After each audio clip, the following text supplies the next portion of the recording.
رضا ربانی صاحب سینیٹر ہیں، منسٹر رہے لاء کے بھی پہلے اور پھر صوبائی رابطوں کے، اور بہت ویل رسپیکٹڈ پولیٹیشین رہے۔ سب سے پہلے تو میں یہ سمجھتا ہوں کہ ہمیں 2-3 باتیں اپنے ذہن میں بڑی کلیئر کرنی چاہیے۔ سب سے پہلی بات یہ ہے کہ اس مسئلے کا کوئی کوئک سلوشن جو ہے وہ نہیں ہے۔ دوسری بات ہمیں اپنے ذہن میں یہ رکھنی چاہیے کہ جب ہم معاشرے کو، نظام کو، اسٹیٹ انسٹیٹیوشنز کو بدلنے یا تابع کرنے کی بات کرتے ہیں تو اگر ہم یہ ایکسپیکٹ کریں کہ یہ ایک دن میں، چند ہفتوں میں یا چند مہینوں میں ہو جائے گا تو یہ بھی ممکن نہیں، کیونکہ اس کے پیچھے ایک تاریخی پس منظر ہے، اس کے پیچھے ویسٹڈ انٹرسٹس ہیں، اور ان ویسٹڈ انٹرسٹس کو شیک کرنا، ان ویسٹڈ انٹرسٹس کو توڑنا کسی بھی ڈیموکریٹک فورس کے لیے ایک مشکل کام ہوتا ہے۔ تیسری جو ہمیں بات اپنے ذہن میں رکھنی چاہیے وہ یہ ہے کہ جب ہم نے یہ آپریشن شروع کیا تو ہم بڑے واضح طور پہ اس بات کو سمجھتے ہیں کہ دنیا بھر کی اور بالخصوص تیسری دنیا کی تاریخ ہمیں یہ بات سکھاتی ہے کہ ملٹری سلوشن جو ہے وہ کوئی سلوشن نہیں ہوتا، لیکن کئی بار ملکوں کی تاریخ کے اندر ایک ایسا موڑ آتا ہے جہاں پہ یہ لازم ہو جاتا ہے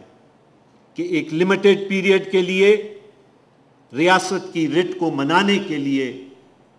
ریاستی اداروں کو مضبوط کرنے کے لیے یہ لازم ہو جاتا ہے کہ ایک لمیٹڈ آپریشن کیری آؤٹ کیا جائے، لیکن اس کا برآخر اس کا لاسٹ ریزورٹ جو ہوتا ہے وہ پولیٹیکل سلوشن ہی سامنے آتا ہے۔ میں یہاں پہ یہ بھی بات کہنا چاہوں گا، یہاں پہ بھی یہ بات ہوئی اور ویسے بھی اکثر یہ بات کی جاتی ہے کہ جناب نظام عدل جو تھا وہ ایک ریٹروگریسو سٹیپ تھا۔ میں یہ سمجھتا ہوں کہ یہ ایک کانٹرڈکشن ان ٹرمز ہے، کیونکہ ایک طرف تو ہم یہ بات کہتے ہیں کہ ہم عوام کی حاکمیت کی بات کرتے ہیں، ہم عوام کی رائٹس اور عوام کے جو ان کی ڈیمانڈ ہے اس کو پورا کرنے کی بات کرتے ہیں، تو سوات کے عوام کا یہ دیرینہ مطالبہ تھا۔ دوسری طرف ہم یہ بھی بات کرتے ہیں کہ جناب پارلیمان جو ہے اس کو بالادست ہونا چاہیے اور پارلیمان کو جو ہے وہ آگے بڑھ کے فیصلے کرنے چاہیے، تو یقیناً جب نظام عدل اس سے پہلے کہ وہ نافذ ہوتا اس کی بحث پاکستان کی نیشنل اسمبلی میں ہوئی، اور پاکستان کی نیشنل اسمبلی نے اس کی انڈورسمنٹ کی، اور اس کے بعد جو ہے نظام عدل جو ہے وہ نافذ ہوا۔ اور میں تو ایک قدم اور بھی جاؤں گا، میں یہ بھی کہنا چاہتا ہوں کہ میں یہ سمجھتا ہوں کہ نظام عدل کا نفاذ اور اس کے بعد وہاں پہ جن کو آپ سٹیٹ یا نان سٹیٹ ایکٹرز کہتے ہیں ان کا انحراف جو تھا اس نظام عدل سے اور اس معاہدے سے، اس نے در حقیقت لیجٹمیسی پرووائڈ کی اس آپریشن کے لیے۔ اس نے در حقیقت جو عام آدمی کراچی میں، لاہور میں، راولپنڈی میں موجود تھا اس کے ذہن کو جو ہے وہ تبدیل کیا۔ میں اس کے ساتھ ساتھ یہ بھی بات آپ کے سامنے رکھنا چاہتا ہوں کہ حکومت کی مکمل کمٹمنٹ ہے، حکومت جو ہے چاہے وہ وفاقی حکومت ہو چاہے وہ صوبائی حکومت ہو، اس کی مکمل کمٹمنٹ ہے نہ صرف اس آپریشن کے ساتھ بلکہ اس کے بعد جو پولیٹیکل پروسیس سیٹ ان کرنا ہے، وہاں پہ بھی ان دونوں فیڈرل اور پروونشل حکومتوں کی مکمل طور پہ کمٹمنٹ ہے۔ میں یہاں پہ یہ بھی بات کہہ سکتا ہوں، کیونکہ اس پہ بھی کافی خدشات یہاں پہ بھی اور ویسے بھی سامنے آئے ہیں، کہ اس وقت تک پاکستان کی پولیٹیکل لیڈرشپ اور پاکستان کی جو ملٹری لیڈرشپ ہے، وہ تمام کے تمام جہاں تک اس آپریشن کا تعلق ہے، وہ ایک ہی پیج سے جو ہے وہ گفتگو کر رہے ہیں، اور اس میں کسی قسم کی کوئی ایمبیگوٹی جو ہے وہ نہیں ہے۔ یہاں پہ آپ کو میں ساتھ ساتھ یہ بھی بات یاد دلواتا چلوں کہ جہاں تک پارلیمان کی بالادستی کا تعلق ہے، تو جیسے میں نے آپ سے پہلے عرض کیا کہ یہ ایکسپیکٹ کرنا کہ 2 دنوں کے اندر پاکستان کی پارلیمان ہاؤس آف کامنز کی طرح فنکشن کرنے لگ جائے گی، یہ ممکن نہیں ہے۔ لیکن ہمیں اس بات کو ذہن میں ضرور رکھنا چاہیے کہ یہ موجودہ کولیشن حکومت ہی تھی جس نے پارلیمنٹ کا جوائنٹ سیشن کال کیا،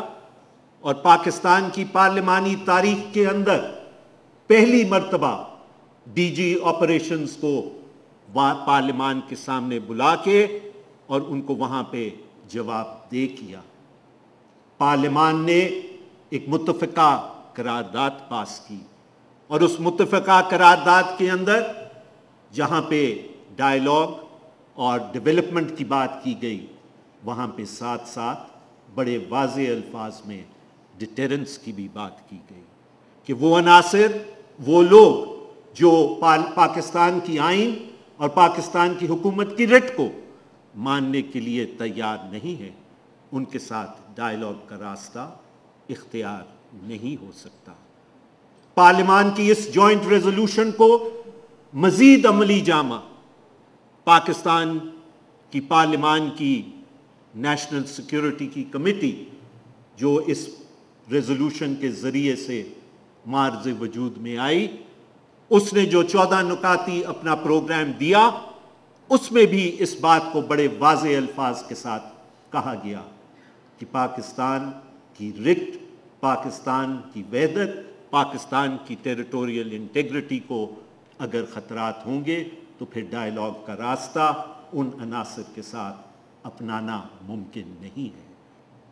لیکن میں یہاں پہ یہ بھی عرض کرنا چاہتا ہوں، کیونکہ یہاں پہ بہت سی باتیں ہوئی ہیں، کہ یہ جو ایشو ہمارے سامنے ہے، یہ اتنا آسان بھی ایشو نہیں ہے کہ ہم اس کو صرف ایک سائڈ پہ کمپارٹمنٹلائز کر دیں اور کہیں کہ جی اس کے علاوہ اس کے کوئی اور ڈائمنشنز نہیں ہے۔ میرے نقطۂ نظر سے یہ ایک ملٹی ڈائمنشنل ایشو ہے، اور جب یہ ایک ملٹی ڈائمنشنل ایشو ہے تو اس میں جو خدشات،